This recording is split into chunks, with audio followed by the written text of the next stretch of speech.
Hello and welcome to a special episode of Bored and Annoyed where we are specifically reviewing Hereditary. Yes. So buckle up. Yeah, because I've got a lot to say.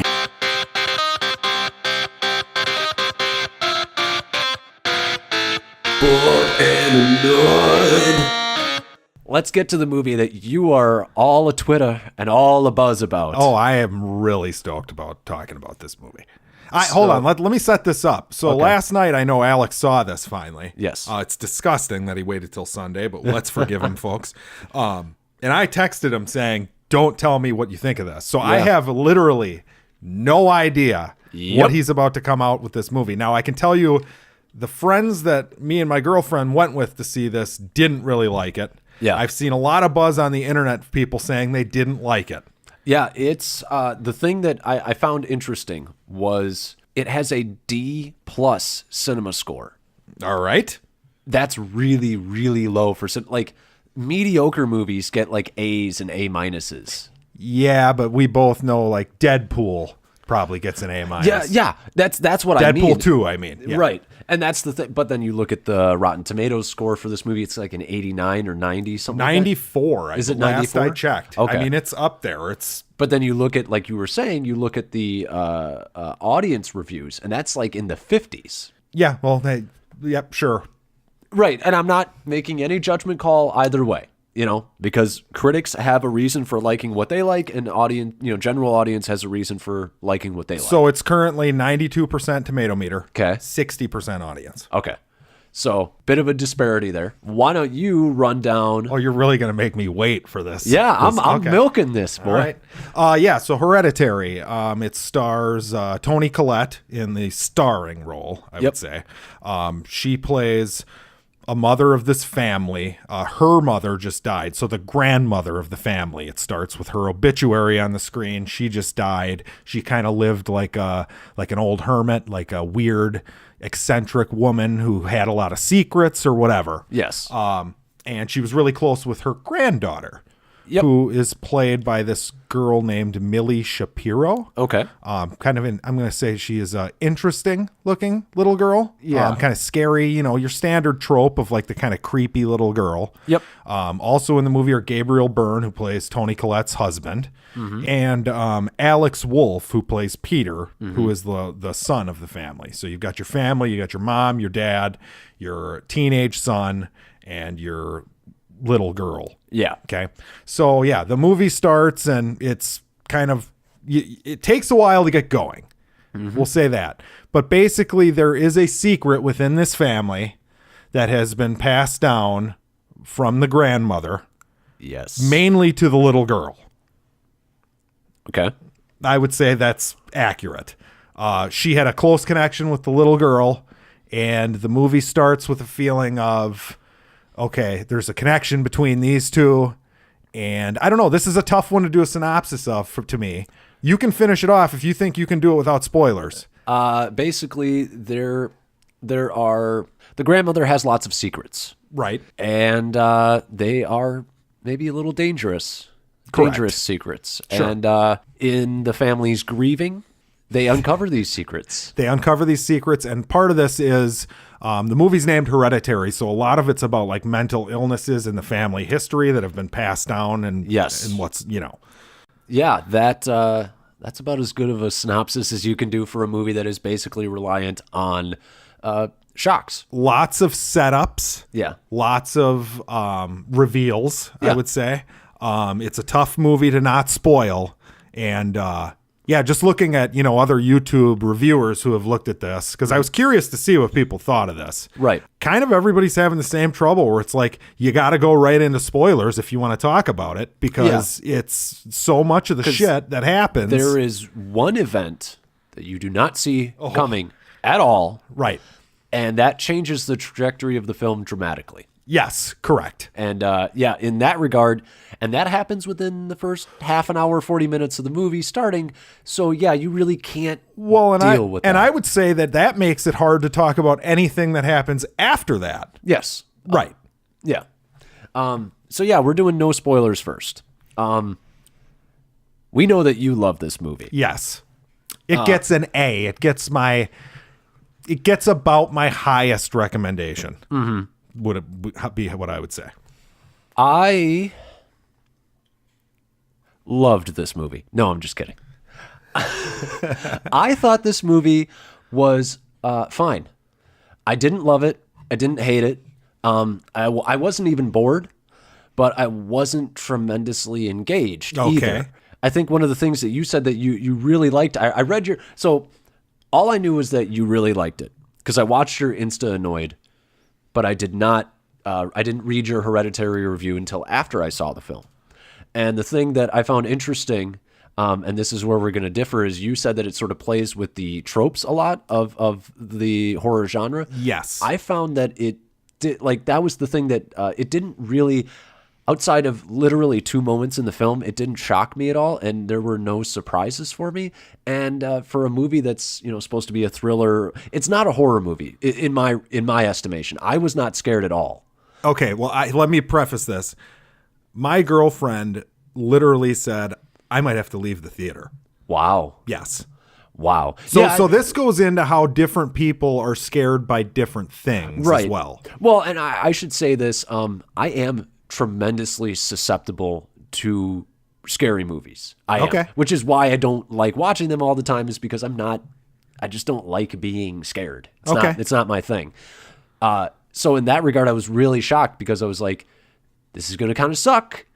It's going to be scary. And I was a little shocked that there were a couple moments that made me like, yeah, this is a little unnerving. But as far as like playing with the tropes, it was nothing that I hadn't seen before. Okay. So have you ever seen A Creepy Little Girl? Yeah. Have you ever seen the detached, stupid stoner teenage kid? Right. Have you seen deaths of a sort that were shown in this film? Specifically, the way people died in this film. Not specific, like not in these exact ways, I don't think. We'll get into that in spoilers. I will say this, since I'm not super into horror, I'm not as well versed as you. So I might have seen them and I might have forgotten. Well, I was just thinking, I mean, just in general, you have the spooky house that's kind of in the middle of nowhere. Right. You got the woods. You have the scary little girl.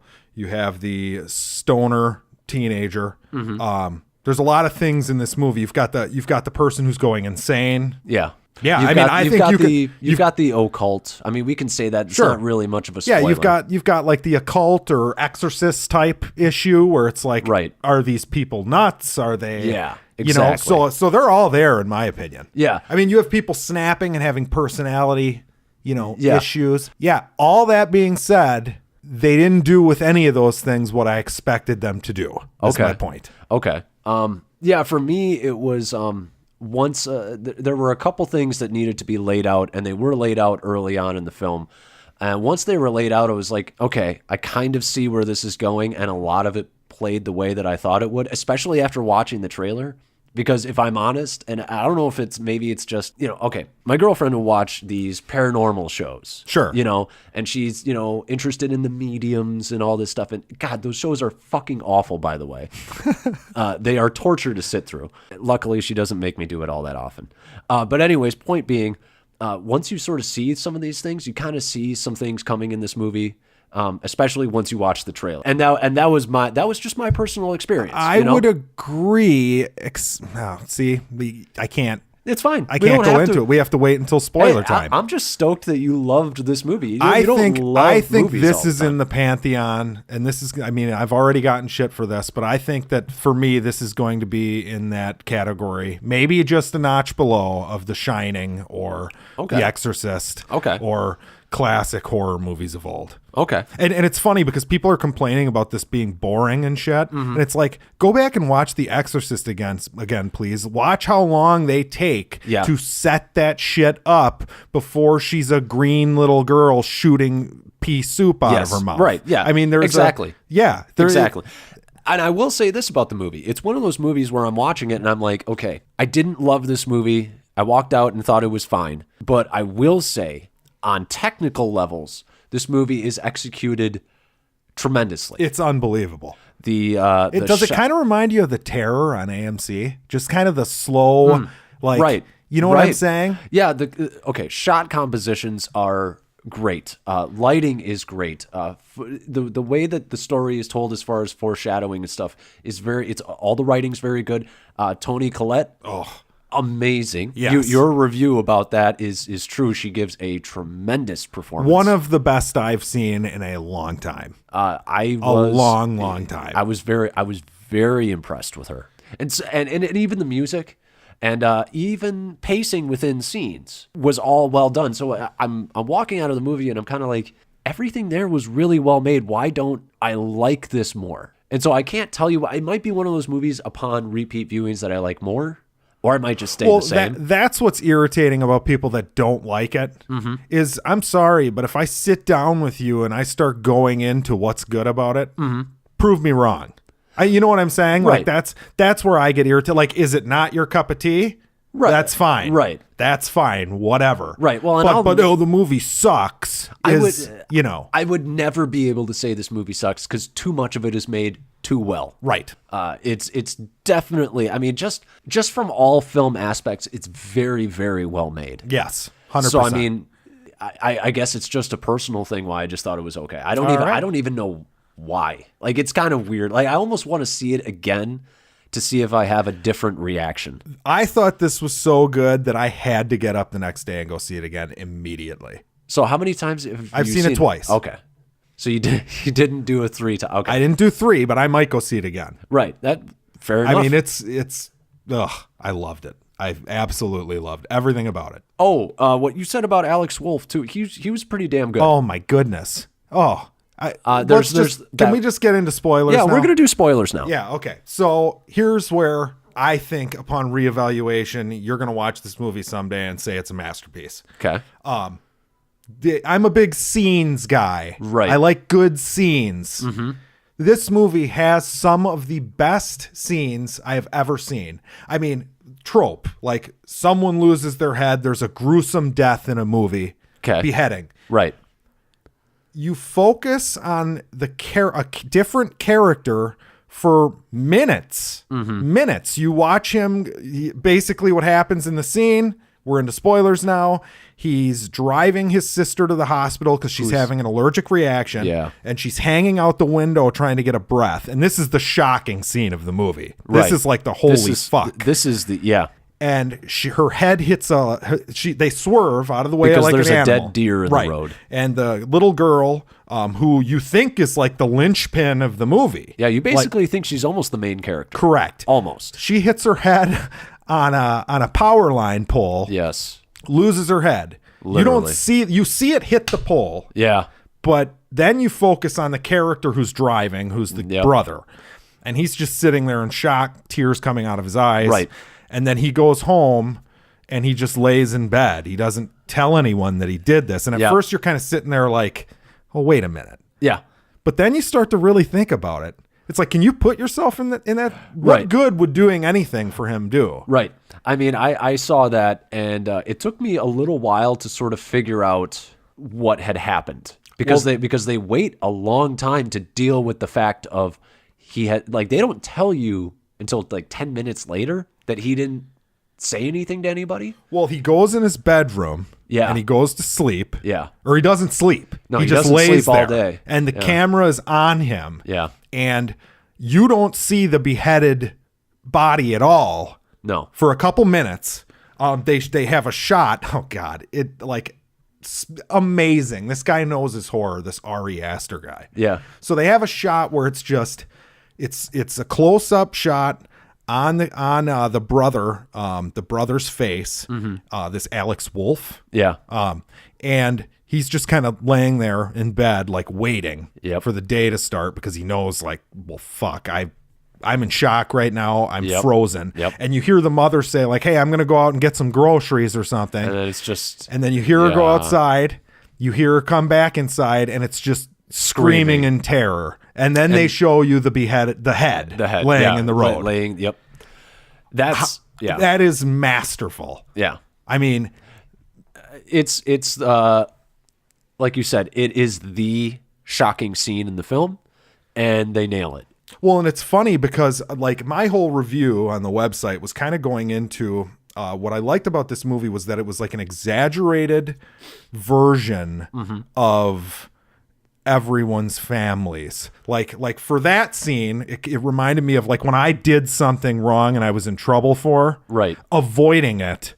You know, and then I mean the piper's going to be paid, you know, at some point. Right. Yeah. So that reminded me of that. Another great scene is the dinner table scene. Where it's kind of funny because you are picking out the best scenes. Well, I mean, come on. I mean, what else? But they're the ones that stand out to me the most. Yes. Also, but there's a lot of them. I mean, there was an exposition dump scene earlier in the movie with like a group she's in for people who lost loved ones. And she fucking nails it. She dumps exposition though, but it's done in a way that's not irritating. Well, it's character work. Right. It's all character work. Right. So there's that scene that's an exposition dump. She doesn't even feel like she feels like a real person. Oh, it's amazing. Yeah, she was the whole way through the movie. I mean, it's a flawless performance. She was, and I think the thing that I liked maybe the most about the movie was the fact that she is a woman who is just so full of anger, and she's got a lot of vitriol. Right. And she is, we never meet the grandmother, but she is so much like her mother, or at least from the way that we are made to understand her, that it's nuts. Yeah, she probably is. It's like these things that get passed down to us in our family really affect us in ways that are crazy. Yeah, I mean, well, because she doesn't tell her husband that she's going to these grieving things. She tells him that she's going to movies. And she's got her own secrets, right? And that's sort of where I'm like, why? Like, why lie about that? It's, I mean, and you know, people lie about stupid things. I understand that, but when you're watching a movie, it is sort of. No, she's trying to look like she's strong. I mean, who knows? There's people like that. But the way that she dealt with the death of her daughter, like anybody would understand you going to, a council meeting. That's true. That's true. Well, and she lost it when her daughter died. Well, she saying like, I just want to die. I just want to. And I'm like, it's weird. Well, because like in the moment watching the movie, I wasn't tremendously affected. Well, by it. You're kind of in shock, like the kid is, and that's whose perspective you're seeing this from. Is the kid who killed his sister essentially? Yes. Okay, I want to bring up one thing that sort of it didn't ruin the movie for me in any regard, but it was one of the things where I was like, this is a tad predictable. And it was, so she meets the woman outside after her daughter has died. She meets the woman outside who stops her when she decides she's not going to go into the meeting. The woman pulls her aside and she's like, oh, hey, can I talk? And then she's like, oh, I lost. They get to talking. She gives her number. They meet up again later, blah, blah, blah. Yep. The second that she goes into her place, okay, basically the scene when she goes like, oh, God, I met a medium. Oh, right. You won't believe. I'm like, this is fishy. Yeah, and especially considering knowing the actress who played that character. I don't even know her. Yeah, she was in The Leftovers, and she played like a cult leader. Okay. In The Leftovers. Okay.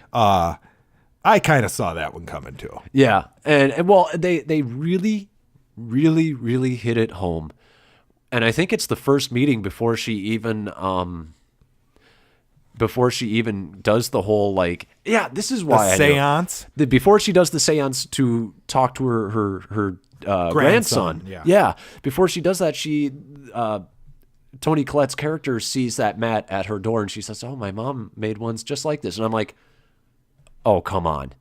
Like this is just this was a little too much. Heavy foreshadowing for me. Okay, no, but so were you? Because at this point in the movie, I don't know if anything Toni Collette's seeing is real.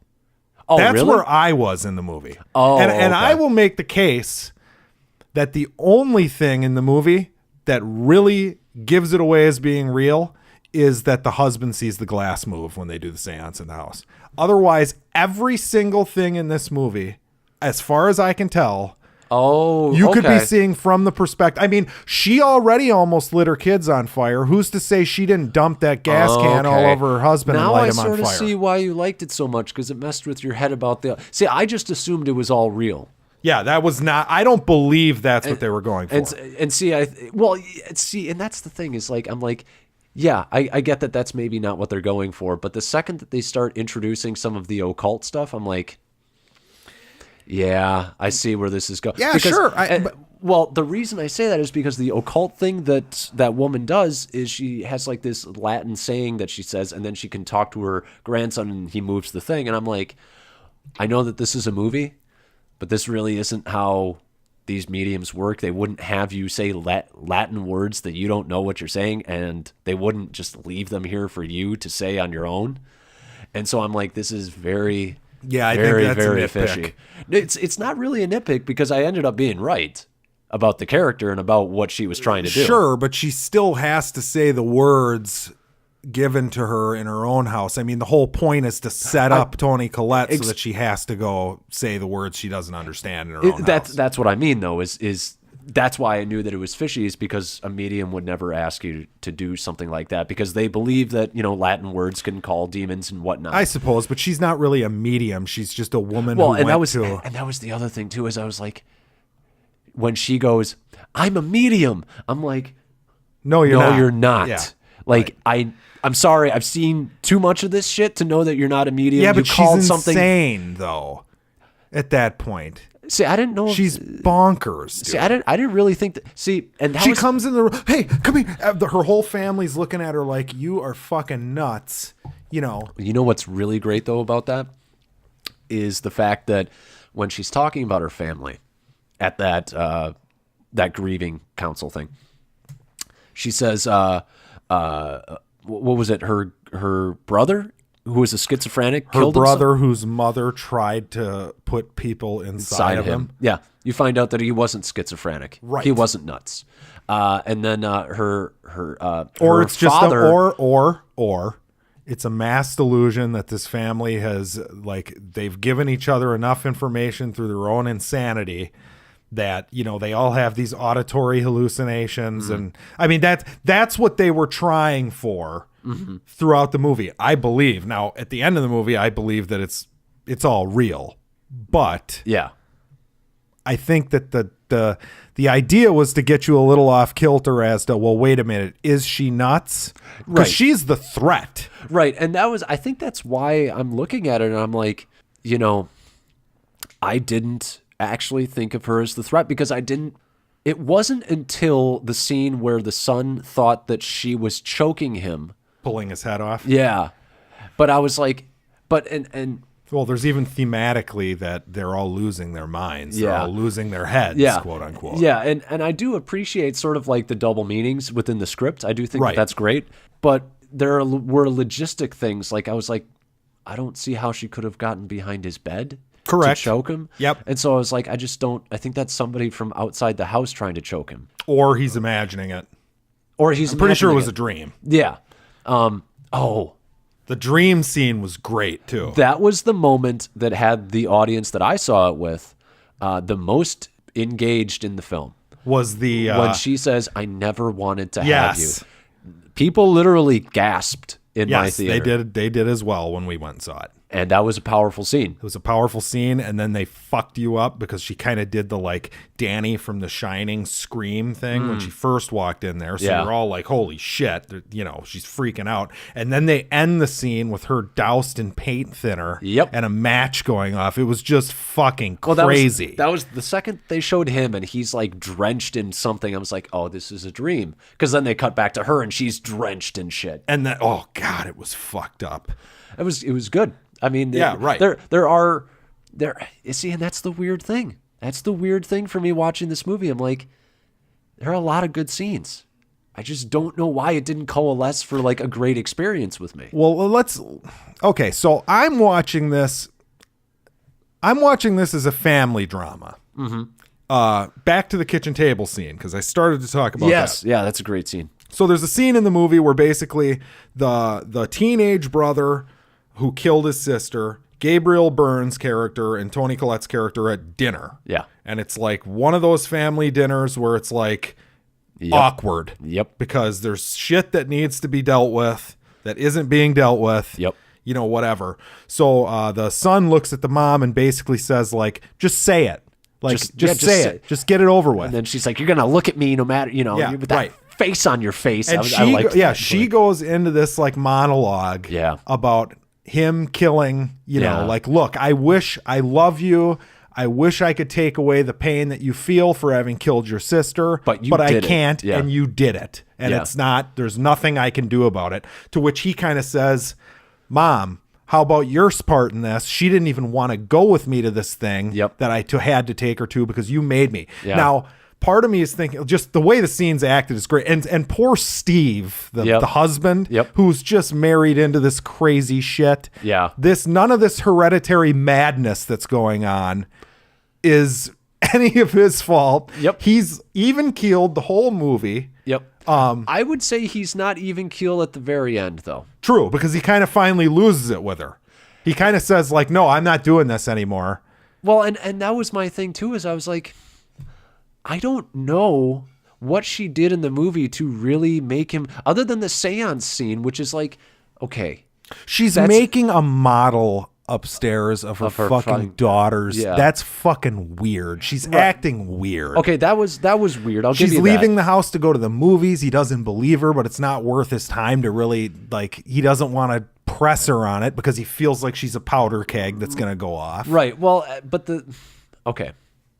My thing is I guess they didn't, for me, do enough to make him try and deal with what's going on with her to make me believe, like, you know what I mean? Like, he didn't really try. He wasn't. No, he was just a very calm, like, he wasn't being a great husband as far as I'm concerned. He didn't really get involved. He didn't really try and fix or help in any sort of way. And then, he's very it's like, true. And I'm just like, God, True, but he's still got shafted. He did. Right. And I don't deny that. I just think it's like, dude, it's not asking too much to throw a book into the fire. No, you're missing the point, though. Oh, no, I get the point. But he's backing up her delusion if he does that. That's his point. He's saying, I'm not going to fucking do this. You're crazy. I'm not going to, I'm not going to enable you to keep being a fucking whack job. Well, and this is my point, which is, if your whole I'm not going to, enable you thing. Sure. You throw it in, and when it doesn't go the way that she thinks, which is what he thinks would happen, then you say, it's not real, and I'm getting you some help. No, because then you let her do it. If she wants to do it, let her do it. Well, I disagree. I'm just saying you have proof positive that she's crazy if it doesn't go the way and she will be in shock. She'll be like, what the hell? And you'll be like, you're losing it.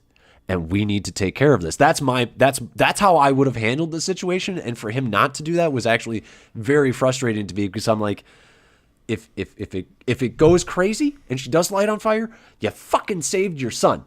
And if it doesn't, then you showed her that she needs to get help. Either way, you win, as far as I'm concerned. Yeah, I disagree 100%. That's fine. You're just having, like, and this is, I'm looking at it, like, bringing my own life into this is like, you never want to back up somebody's delusions. You just don't. Like, I'm sorry, you want to do it? Go ahead. Go for it. And then if she does it and nothing happens, then whatever. But make her do it. Fuck that. Yeah. But it doesn't matter either way, because he was the one who ended up catching on fire. Right. Yeah. So we were talking about the dinner table. Yeah, right? The dinner table, and poor Steve, he's sitting there.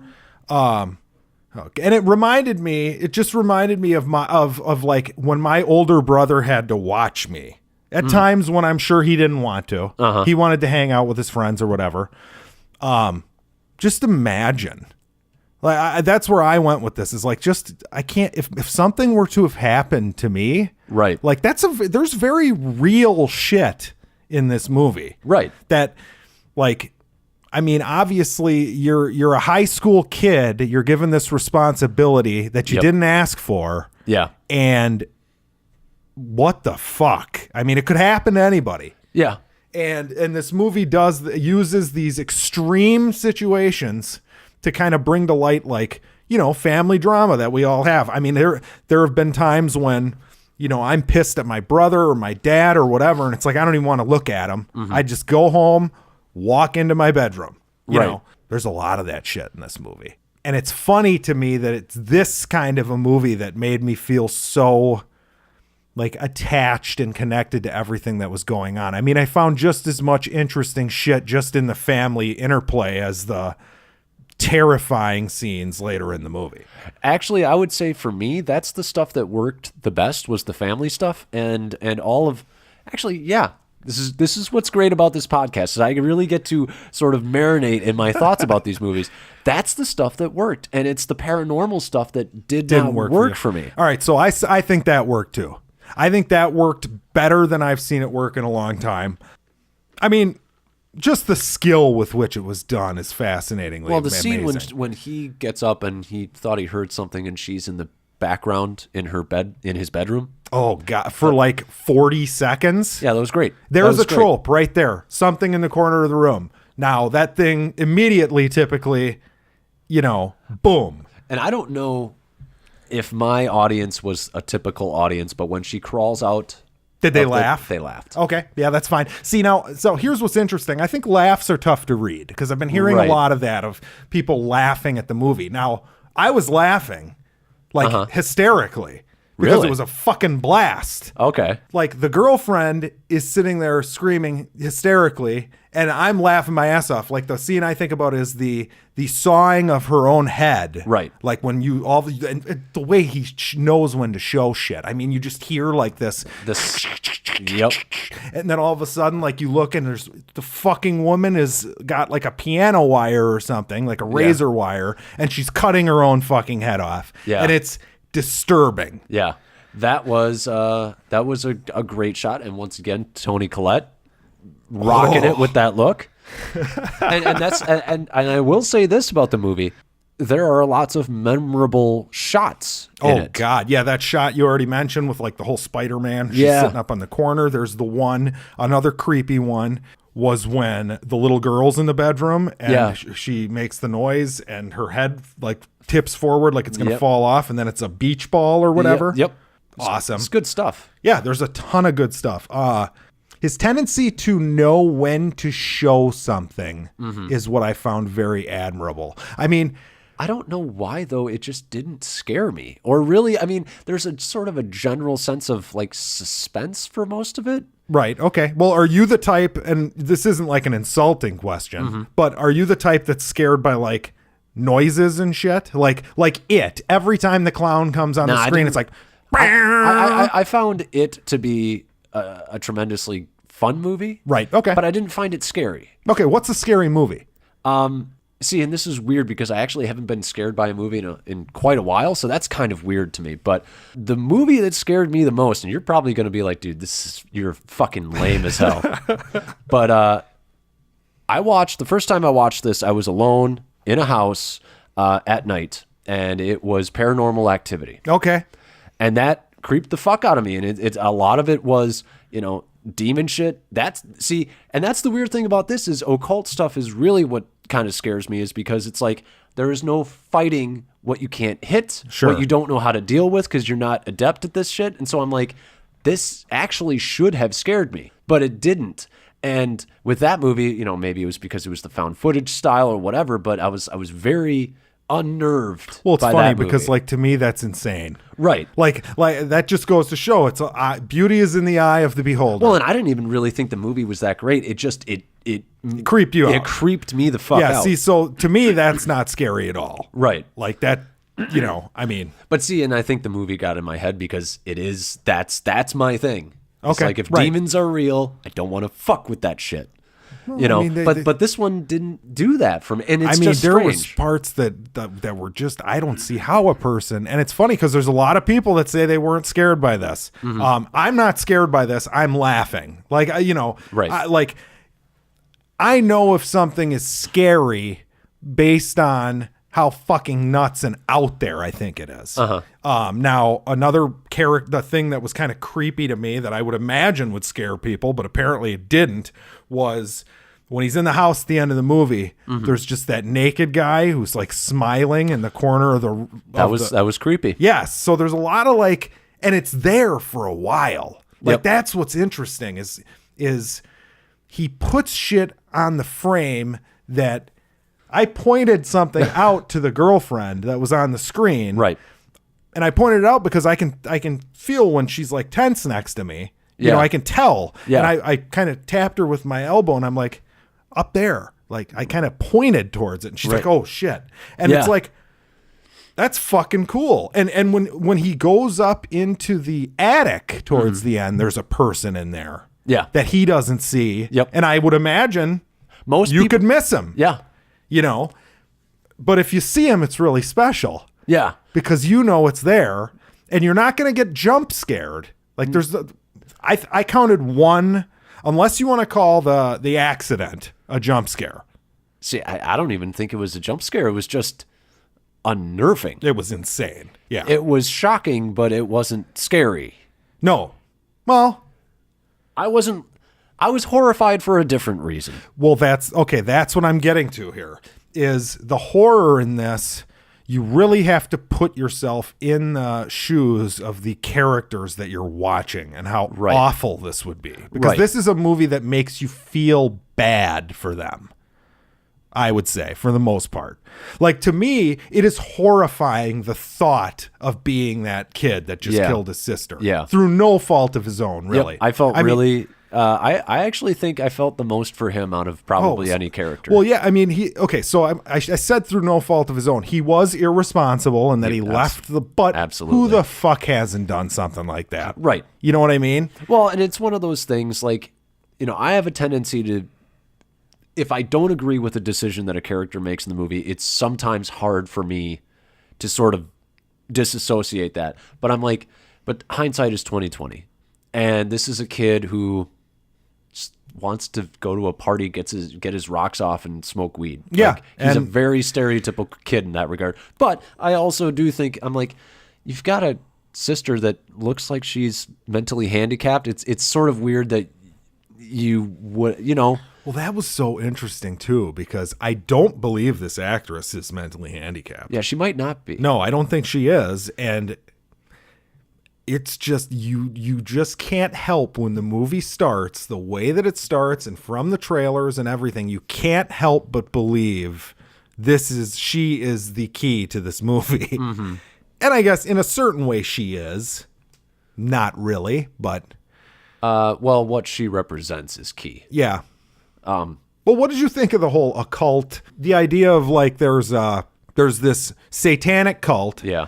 And the queen of this cult was the grandma. Yeah. And basically their goal is to get the spirit of, I might get this wrong, Paimon into the body of a male. Yeah. So that was interesting too, was the whole bit about, and these things are set up very slowly, I think in a methodical, intelligent way where you're not sure that it's going to fit into the overall narrative at the end, the overall puzzle, but they end up doing it. Is she was trying to force the spirit into her son, which would be the main character, Toni Collette's brother. He hung himself. Then Toni Collette, like, basically is going to have a child, and it's a boy, and she at this point in her life, her and Steve have decided, like, we're cutting her out of the family. So the grandma doesn't have access to the boy.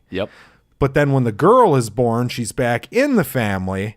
And she like is trying to breastfeed the daughter. And it takes a real interest in her. So they put Paimon, I believe this is what happened. And it's interesting because I'm sure if I watch this more often, I'm going to have different theories about what everything means. Because there's also these like horror, there's these scary scenes where like there's like a shining thing that enters the room. Yeah, that's clearly, to me, that's clearly the spirit. Right, and it doesn't go into anyone until the end. But it's still... Didn't it go into him in the classroom? No, I don't think so. I think it went past him to like the window.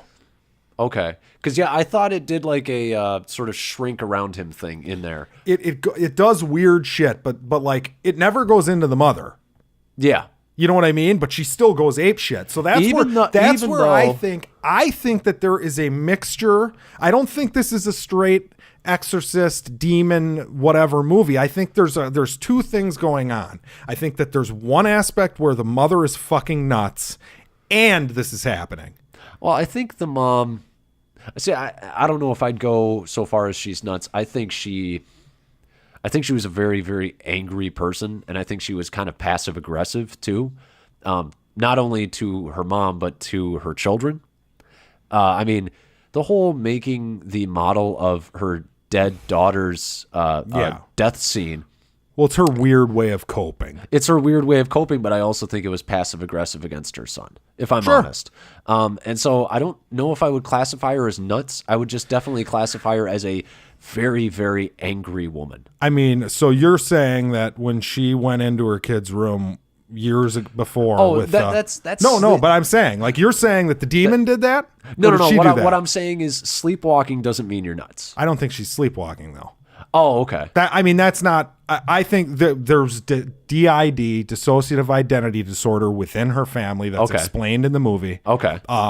There's whether or not you want to believe that he wasn't nuts or whatever, but clearly there is a theme of mental illness going down this family. Yeah. Well, and I think, that's kind of an interesting, and it is nice that you can come up with different theories with this movie, which is sure. Nice. And another one is, what about when the boy looks in the mirror in the glass and sees him smiling back? Is that really happening? That's why I thought it was. But he wasn't smiling. No, that's what I mean. That's why I thought it was possession, is because I thought it was. But if it was possession, both him and the reflection would be smiling. Not necessarily, because it's possession. I'm just saying, like, once you deal with possession, things get weird.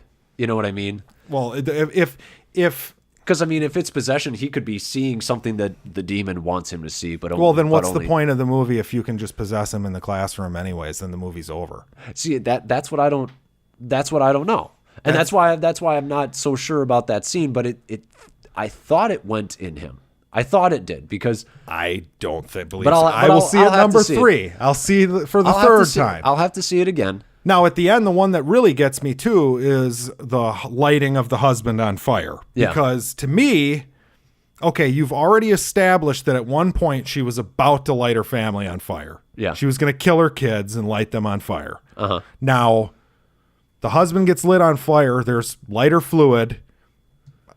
Are we, I tend to believe that it's true. You threw the book in and the fire, he lit it on fire, but who the fuck knows? Well, I guess my thing is, like, okay, so the husband saw the glass move. Sure, and I'm saying that both are going on. I'm saying that there is an insane, or, whatever, trying to be nice here. There's mental illness in this family. There's real things that are happening. And then layered on top of that is this, this demonic possession angle. Maybe. I guess the reason I look at it a different way is I'm looking at, so her father starved himself to death. Yep. I was starting to think that was a matter of he didn't want to be possessed either. Yeah, it could be. Sure. So I was actually starting to think that it's not about mental illness. It's about the demons that our parents can pass down to us. Literal or figurative, but it's like, like she becomes more like her mother, and all of the things that are going on with her grandchildren are because of her grandmother's choices. And right, but thematically, that even if that's the case, that is representative of hereditary traits that are passed down throughout a family. Which is why I looked at the title and I was like, okay, well, this is clearly about things that are passed down. So I'm just spitballing here. You probably are correct. Mm-hmm. I just like the idea that, like, everything can't be this demon thing. See, and I would have really liked it if it was a little bit more objective as to what you're saying. I wish that they maybe had nailed that a little bit harder. Well, because that might have made it a little bit more interesting for me. I think that the more you watch this, the more it's going to be less cut and dry than you think. A lot of people seem to think it's like a standard demon possession movie, but I don't think it's that simple, I guess. Well, I think it has to be because all those symbols are all around. Right. Well, that's just it. That's what's odd is like there's a symbol on like the pole, but how the fuck do you know you're in that cult and you put a deer in, you know exactly how this is going to go down? You know what I mean? Right. I mean, and it leaves a lot of that kind of shit out there. Right. Well, that's sort of the thing. It's like if you're going to question that, then are you going to question the demonic possession? And, right. And, I mean, it's kind of like they do these things. Somehow they know. God knows how. Yeah, and even if it's all, it probably is. It's all, demonic whatever bullshit going on. Right. It's still easy for me to see those parallels with true fucking people going nuts. Right. Right. And depression and, just the general sense of awful family drama was where I was going with it mostly. Right. Well, and I like I said, I really enjoyed the family stuff. The family stuff was fantastic. Like when it was a little scene. It was a little tiny scene, but I really enjoyed it when she can't sleep and she gets up and the husband is very much like, where are you going? And like, this is a common thing. This has become common. She goes and sleeps in the treehouse. Yep. And I'm like, that's very dysfunctional family. It's played very well because he doesn't lose it, but you can tell he's not happy with this. He's irritated, right. He's irritated because she's not, when he's around, it's not okay. Like you can tell that's how he feels. He feels like, oh, you can't sleep in the bed with me. You have to go somewhere else. Like one, it's not great for you to be out there because of, it's cold, all that shit. But it's also like, we have to get through this together. And you are choosing to isolate yourself. Right. He's kind of trying to toe that. Because he wants to be understanding. Right. This was what we were talking about earlier. It's like, did he not do enough? But he's kind of a detached character. Right. He's a very bland. I mean, he's probably he has the least to do. Yeah. In the family of Absolutely. the characters. Yeah. But yeah, I mean, I thought he did pretty well. But yeah, that scene is good because it's like, yeah, this is not foreign to me at all. Yep. I can totally sense what's going on here. Yep. I've felt just like this. Right. You know what I mean? Like, there's just a ton of that kind of shit in this movie. Yeah. And it's sad to me that so many people are going into this and coming out thinking it sucks because it's like, what were you looking for with this? I mean, I'm asking you, I guess, because you're an example of someone who didn't think it sucked, but it wasn't scary like you thought it would be. See, and that's the thing is like I watched the trailer and the trailer is fantastic. I was actually very excited for this movie. I don't know what I was expecting. I guess the fact that it was a tamer version of what I was expecting was disappointing. It got way crazier than I thought. As far as the visuals, I don't know. I really can't answer that question because I don't. It's one of the few instances where I look at a movie and I can't see any sort of like glaring flaw that I'm like, you have to fix this to make me enjoy this film. I don't know. I can't answer because it's a well-made movie from every aspect. I just didn't love it. I cannot wait to see more of this guy's movies down the road. I mean, let me ask you this, because you're really well versed in horror. Do you think because you're so familiar with the horror tropes, that made it more enjoyable for you? Like, is it so inside baseball? I think there's an element of inside baseball, sure. There's an element of just seeing something that doesn't feel like everything else because it's the quote-unquote cash grab genre. Right. But also, like, I like, we've talked about how I like dad movies and shit. Right. Like, I don't...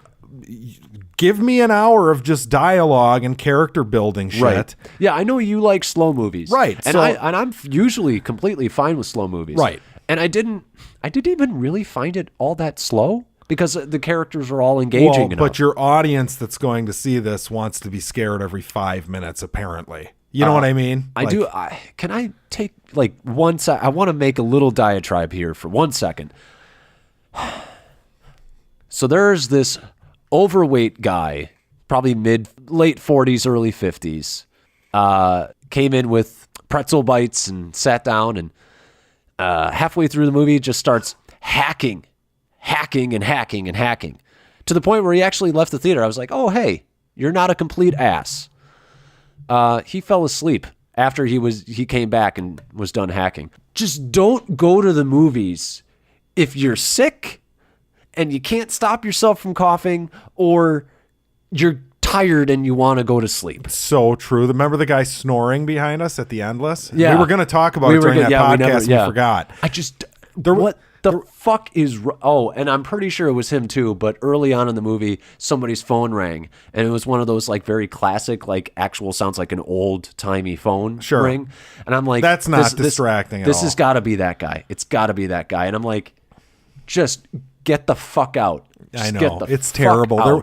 And I had one in my second viewing of it. There was a guy to my left who had some sort of a breathing issue, like something stuck in his throat or something. Right. And it's like, and his wife's sitting next to him or whatever, and she's like dead silent. Mm-hmm. And this guy, and it's like you don't want to get mad because maybe it's not their fault that they have this, but are they aware of it? Right. Can they sit? There's open seats in the theater. I had already purchased my tickets. Right. It's distracting. Yeah.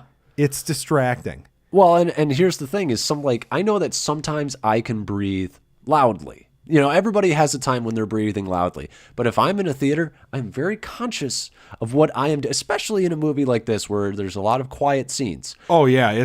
You're supposed to be like on the edge of your seat waiting to, it's a tense movie. Right. And even though I wasn't particularly tense all the time, I was still very aware of what I was doing with my breathing. Right. So diatribe aside, just don't be an asshole, okay? Like, that's just a general rule in life. Just don't be an asshole. Yeah, I mean, you can be sick, you can have breathing problems, but be aware that... Maybe go at a time where there are going to be less people. Sure. Or just wait until you can rent it, or wait until you feel better. Oh, God, we're shaming the sick and elderly. I'm leaving that in. Good diet. No, I completely agree. Most people listening to this would agree. Yeah. Now I brought up people that didn't like the movie. Right. I want to throw a shout out, because they did for me, to this crew, Seen It Movie Reviews. Yes. SCENE-IT Movie Reviews. 3 guys, for what I could tell. I listened to their podcast for the first time last night. They all hated it. Yeah. Like shit on it. Yeah. But the one guy, Steve, I believe his name was, he threw a little plug to our website and brought up my review in a very respectful way. Okay. Yeah, I mean, I couldn't disagree more with these 3. But it's nice that they were respectful. Correct. That's what we need. Yeah. Now, I don't get it. Right. I can't fully...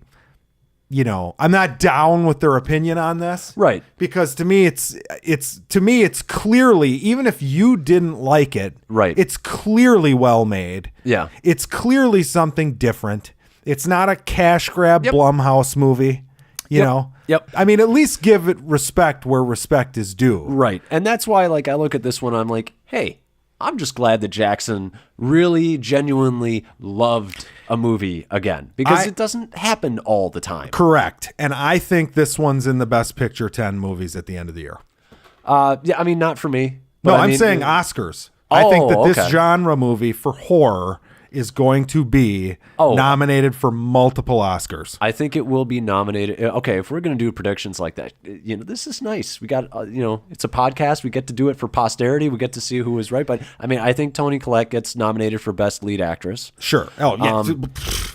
Maybe Alex Wolff gets nominated for Best Supporting Actor, but I think it's probably a long shot.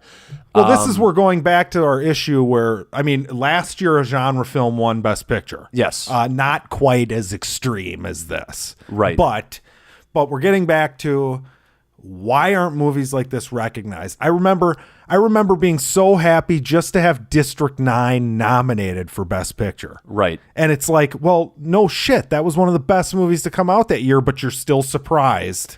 Well, that, it's why most people just don't follow the Oscars, is because they're just out of touch with today's movie fan, period. Yeah, it's a bunch of old people They don't respect genre movies. Doesn't matter what genre, really. It's correct. And, they only like the movies where an actor loses a ton of weight or gains a ton of weight. Yeah, let's pat ourselves on the back and pat this guy on the back. Yep. It's why they loved La La Land, even though I liked La La Land a lot. And Leo had to be cold in The Revenant. Yeah. And he ate a real spleen.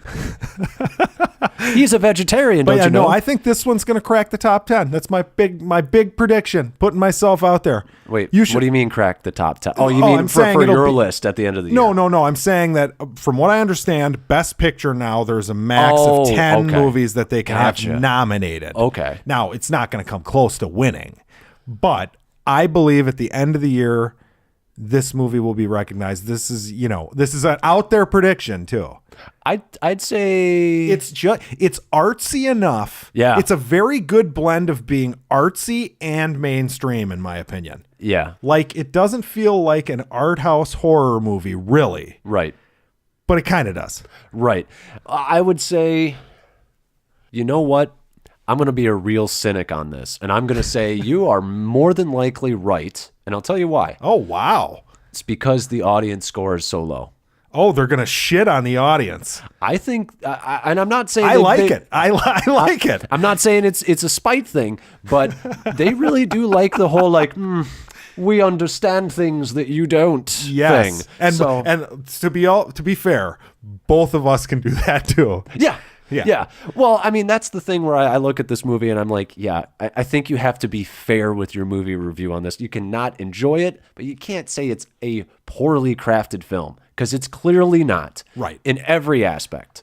And I do think that Toni Collette is probably the best performance of the year so far. Yeah, like, to me, last year's best performance was Frances McDormand in 3 Billboards. Yeah. And it was like a walk away with it to me.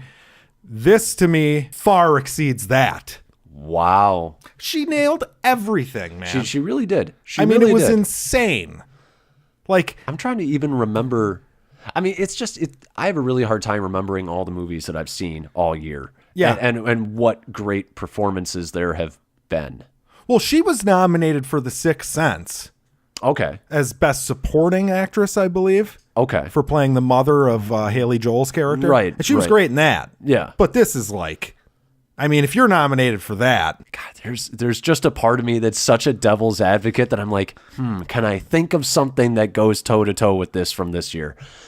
I can't. I just can't. I can't. No, right I now. don't think any reasonable person could. No. And I would say, I wrote in my review, boredandanoid.com, plug, that Alex Wolff might be the second best.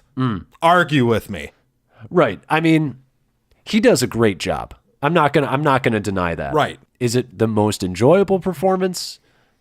I mean, that's why I don't really love the whole best performance thing. Well, here we go. Is it the least enjoyable performance because you're so sick for this fucking kid? No. But I mean, okay. You're not enjoying yourself because you're watching this kid cry.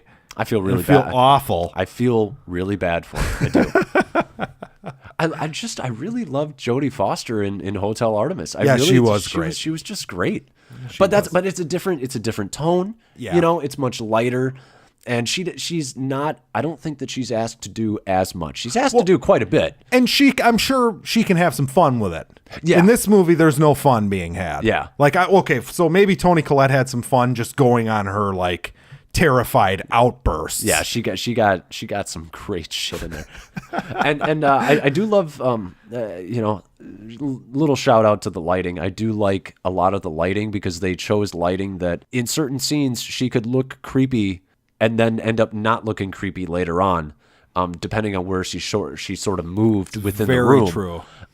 And I thought that was really great, which is why I just say that it's a well-made movie. And it's interesting too how she makes miniatures. That's what she does for a living. She's an artist, and it almost feels like in scenes you're watching them in a miniature. Yeah. And I remember one scene in particular that was very strange was they did an outside shot, a wide shot of the house, and it was dark, and all of a sudden it was daytime. It was like someone turned the lights on. Yeah, I remember that. Yeah, it was good stuff. Right. It's good stuff. And that's where one of those things where I'll probably have to see it again because I'm not 100% sure how the miniatures play in thematically with the story. And I know that they have to. Because they have to.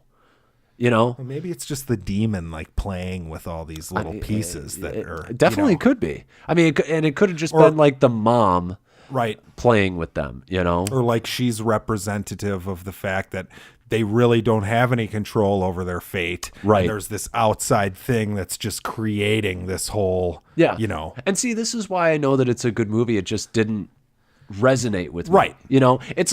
It's like if you see a painting and you're like, that is masterfully done. I just don't feel anything about it, really. Yes, correct. Like every painting I've ever seen. Unless it's like a nerdy painting of like some nerdy shit. Right. Like a really cool painting of Darth Vader I've got up on my wall over there. Right. Like, ooh. That like way I feel something. Yeah, right. Yeah, way more interesting than the Mona Lisa. Right. Yeah. Well, clearly not better. Frank Frazetta stuff will get me. Yeah, there you go. John Carter. Yeah. John Carter, Conan the Barbarian. Good stuff. Right. He's good all around. But yeah, so it's a recommend from me. Oh, it better be. God damn. It's a recommend because I feel like you have to make up your own mind. It's good enough that you should expose yourself to this. And it's the best movie of the year so far for me. And this isn't like an Isle Dogs. It might be my favorite movie this year. This is like, it's going to be tough for this one to be top for me. Fair enough. Like I'm ready to crown it as of now the best film of 2018, except for I know how life works. And in 3 months, there's going to be something else. Yep. Hopefully. That's why I try to wait until the end of the year. Yeah, it's just thus far is key. Yes. Yeah. In January 2nd, when they're saying Paddington 2 is the best movie of the year or whatever, that doesn't really, make much sense. Right. I don't know if I have a movie that's a clear standout for best of the year so far. Yeah, well, there will be one. I'm sure you'll love something enough. I mean, speaking of Paddington 2, I shared this on my Facebook page. I was in a Reddit page for this movie, and somebody's like, this is like a 9.9 out of 10. I would give it a 10 out of 10, which just goes to show this. People are on polar opposites typically on this movie. I mean, there's people that love it, people that hate it. But this guy's saying, and you're not, of course, you're right in the middle. I'm right in the middle. So he's saying, like this is like a 9.9, whatever, like as close to perfect as you can be, blah, blah, blah, blah, blah. And he has this whole explanation. He's like, amazing attempt at a perfect movie, which is undoable. and somebody underneath writes, someone hasn't seen Paddington 2. Amazing attempt at a perfect movie. Yeah, it was like, this was a great attempt at making a perfect movie, but it's not doable. And then the guy's response was like, apparently someone hasn't seen Paddington 2. Because that one is perfect. That's great. And that's great. It's like one movie where someone's sawing their own head off, and the other one's about this cute bear teaching manners. Oh, man. And they're both really good. Right. All right, so that's been a special edition of Bored and Annoyed, where you just heard about the best movie of the year so far. Thus far. Not on my account, but, Yeah, but I'm always right. So. Yeah, well, got to be one of us that's always right. Otherwise, what are we doing here? Yeah, true. And go read my review of it, by the way, if you want kind of a more detailed, streamlined, thoughts on the movie. I would say it's pretty good. It's just like Jackson feels about Jurassic Park. It's pretty good. Yeah, right. No, it's better than Jurassic Park. That's fucked up. I know I'm gonna get. Wait, no, I'm gonna get slaughtered. I meant your review, not. Oh. Yeah. No, don't insult. We don't need to talk about my review. I'm just saying, go read it if you want to know what I said. Whether or not you think it's written well or whatever, I don't give a shit. But check us out at boredandannoyed.com. Bored Annoyed on Twitter. Check us out on Facebook page. Right. I have been Home at the Movies. And I'm Jackson. Have a great one, guys.